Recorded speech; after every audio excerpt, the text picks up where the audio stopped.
Assalamualaikum warahmatullahi wabarakatuh. Nama saya Uli Faradina, NPM 719212796. Baik, pada video kali ini saya akan menjelaskan materi mengenai motivasi dan partisipasi kerja. Yang pertama, saya akan menjelaskan pentingnya motivasi kerja dalam meningkatkan kinerja sumber daya manusia. Pentingnya memegang peran penting dalam suatu organisasi. Dalam menjalankan organisasi, peran manusia merupakan hal yang krusial dan tidak dapat dipisahkan dari sistem berorganisasi. Memiliki motivasi diri sangat penting dalam kehidupan, termasuk juga dalam pekerjaan. Dengan dorongan yang kuat, apalagi muncul dari diri sendiri, maka seseorang akan tetap optimis, tidak mudah putus asa dan kehilangan arah, tahan terhadap rintangan dan hambatan, dan juga selalu berpikir positif. Dan selanjutnya yaitu motivasi dan permotivasian dalam manajemen. Diantaranya, motivasi memiliki proses-proses psikologikal yang menyebabkan timbulnya, diarahkannya, dan terjadinya persistensi kegiatan-kegiatan sukarela yang diarahkan ke arah tujuan tertentu. Yang kedua, kesediaan untuk melakukan upaya tinggi untuk mencapai tujuan-tujuan keorganisasian yang dikondisikan oleh kemampuan upaya demikian untuk memenuhi kebutuhan individual tertentu. Yang ketiga, motivasi. Motivasi merupakan hasil sejumlah proses yang bersifat internal atau eksternal bagi seseorang individu yang menyebabkan timbulnya sikap antusiasme dan persistensi. Selanjutnya, terdapat dua dimensi terpisah yang berkontribusi terhadap sikap pegawai saat bekerja, yaitu yang pertama dari faktor kesehatan, yang dimana faktor kesehatan pribadi dapat melibatkan kemunculan atau ketidakmunculan faktor ketidakpuasan seperti kondisi kerja, upah, kebijakan perusahaan, dan hubungan interpersonal. Dan yang kedua, motivasi faktor yang mempengaruhi kepuasan kerja berdasarkan pada pemenuhan kebutuhan tingkat tinggi seperti pencapaian, pengakuan, tanggung jawab, dan kesempatan untuk pertumbuhan.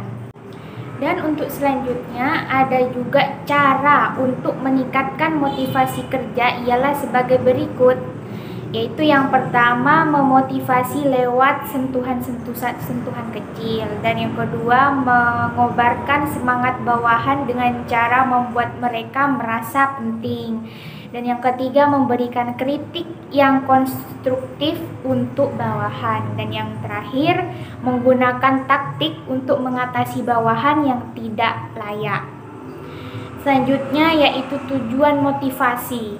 Ada beberapa tujuan motivasi, yaitu yang pertama meningkatkan moral dan kepuasan kerja karyawan, dan yang kedua meningkatkan produktivitas kerja karyawan, yang ketiga mempertahankan kestabilan karyawan, yang keempat meningkatkan kedisiplinan karyawan, dan yang kelima mengefektifkan pengadaan karyawan, yang keenam meningkatkan suasana dan hubungan kerja yang baik, dan yang ketujuh meningkatkan loyalitas, kreativitas, dan partisipasi karyawan, dan yang kedelapan meningkatkan kesejahteraan karyawan, yang terakhir yaitu mempertinggi rasa tanggung jawab karyawan terhadap tugas-tugas. Dan selanjutnya yaitu tentang partisipasi kerja, yang dimana partisipasi itu sendiri adalah tanggung jawab karyawan yang didasari pada kesadaran penuh dalam mentaati dan mematuhi serta mengerjakan semua tugas pekerjaan dengan baik. Manfaat partisipasi itu sendiri yaitu meningkatkan kinerja karyawan dalam rasa kebersamaan dalam kelompok yang akibatnya akan menaikkan kerjasama anggota kelompok di dalam penetapan sasaran. Partisipasi dapat mengurangi rasa tertekan.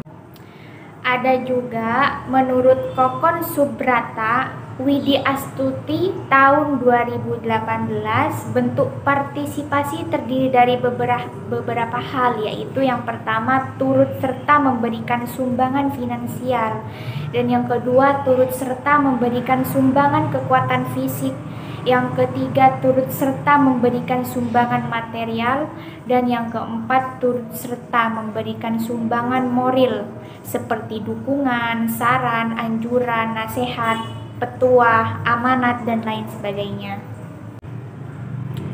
Selanjutnya, prinsip-prinsip dalam mewujudkan motivasi dan partisipasi kerja. Saya akan membahas yang pertama, prinsip partisipasi pegawai diharapkan dapat ikut serta berpartisipasi memberikan ide-ide tentang produk apa saja yang hendak diciptakan dan bagaimana prosedur pengerjaannya. Dan yang kedua, prinsip komunikasi. Prinsip komunikasi adalah informasi antara atasan dan bawahan atau sesama pegawai harus terjalin dengan lancar agar pekerjaan pun berjalan dengan baik sesuai yang diharapkan. Dan yang ketiga, prinsip mengakui andil bawahan, yaitu mempunyai andil di dalam usaha pencapaian tujuan. Dengan pengakuan tersebut, pegawai akan lebih mudah dimotivasi kerjanya. Dan yang keempat, prinsip pendelegasian wewenang, yaitu pegawai bawahan untuk sewaktu-waktu dapat mengambil keputusan terhadap pekerjaan yang dilakukannya. Dan yang kelima, prinsip pendelegasian wewenang, apa yang diinginkan pegawai bawahan, maka secara tidak langsung mereka akan termotivasi bekerja sesuai dengan apa yang diharapkan oleh pemimpin. Baik, itu saja yang dapat saya sampaikan pada video kali ini, yaitu menjelaskan mengenai materi tentang motivasi dan partisipasi kerja. Kurang lebihnya saya mohon maaf. Wassalamualaikum warahmatullahi wabarakatuh.